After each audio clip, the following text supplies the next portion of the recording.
This is Andy for Last Bell Boxing down at Arleston Hall, Derbyshire show, joined by Smokin Joe Collings, or should I say, victorious Smokin Joe Collings. How are you, mate? Very good, thank you. Joe, break that fight down for me. It was a tough kid, very, very tough kid. I just tried to stick to my boxing best I could. I think I could have upped it a gear or two, but I didn't want to be silly. I didn't want to be daft and risk, because he could bang. I felt his power, and I just didn't want to be daft. I thought I was boxing him well, and that's what I wanted to go in there and do. Joe, this is becoming a bit of an habit. That's 3 wins in a row. We spoke a while back now. It seems like forever ago that you had those first 2 fights and you were very disappointed about that first loss and then the draw in the second. But you always said, I'm going to get a win. I'm going to turn it around. Look at my amateur record.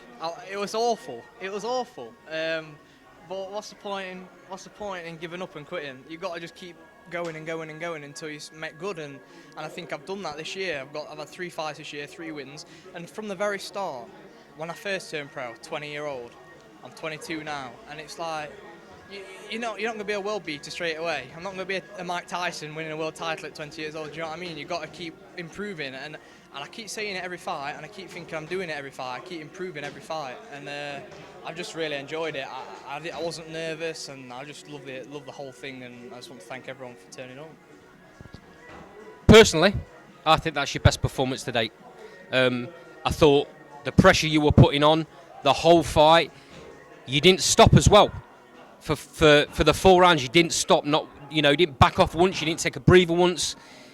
We spoke off camera earlier on tonight when I first got here about the work you're putting in the gym, the runs you're going on, and how much better you felt you did the weight this time round. Yeah, all the way through camp, I've had a bit of a niggle on my foot, and I thought, I hope it don't hinder me too much. But even with that little niggle, I was still beating all my records running. I still felt fit as a fiddle, and I don't know what it is. I've just felt twice the fitness this time. I felt stronger. I've been lifting a few more weights, felt stronger. I didn't have to kill myself to make weight. I shouldn't ever have to anyway, but I didn't. But yeah, I just felt loads better, and I think that's what gave me the confidence in this fight, just to do what I want, box, not be worried about gassing out, and yeah, just box well. And you didn't, did you? You didn't gas once in that fight. A couple of your earlier fights, I thought, correct me if I'm wrong, I thought maybe you took a little bit of time off in some of the rounds. I'm guessing in the back of your mind you were thinking, I've got another 3 rounds to go here. I can't box consistently for 3 minutes, not knowing what might come.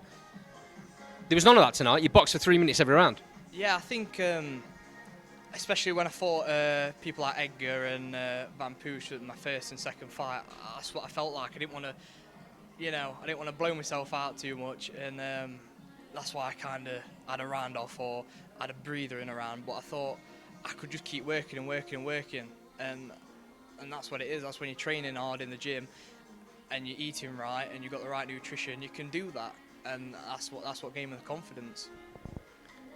You've put it in the gym for your build up to this fight. Did you know going in you could do that 4 rounds easy?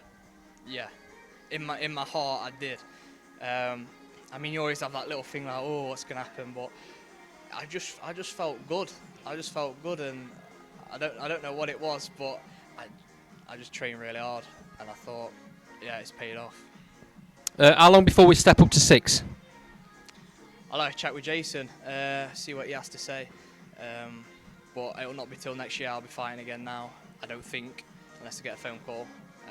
Always waiting on that phone call for the big fights. But yeah, I hope someone does. I hope KSI or Tommy Fury get on that phone. But yeah. Ching ching, there's the books.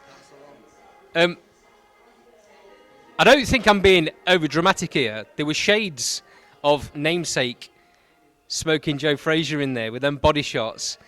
Walking in, laying them body shots in. I was like, wow. I've been watching a lot of them left hooks. The best left hook in the world, Smokin Joe.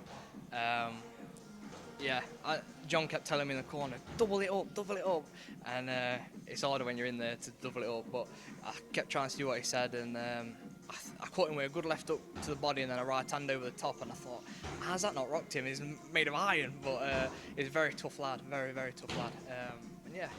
Yeah, he took a lot in there tonight. Very, very durable. But you need those in these sorts of fights earlier on in your career, right? Of course you do. You don't want someone who's just going to get in there and let you play with him. Do you know what I mean?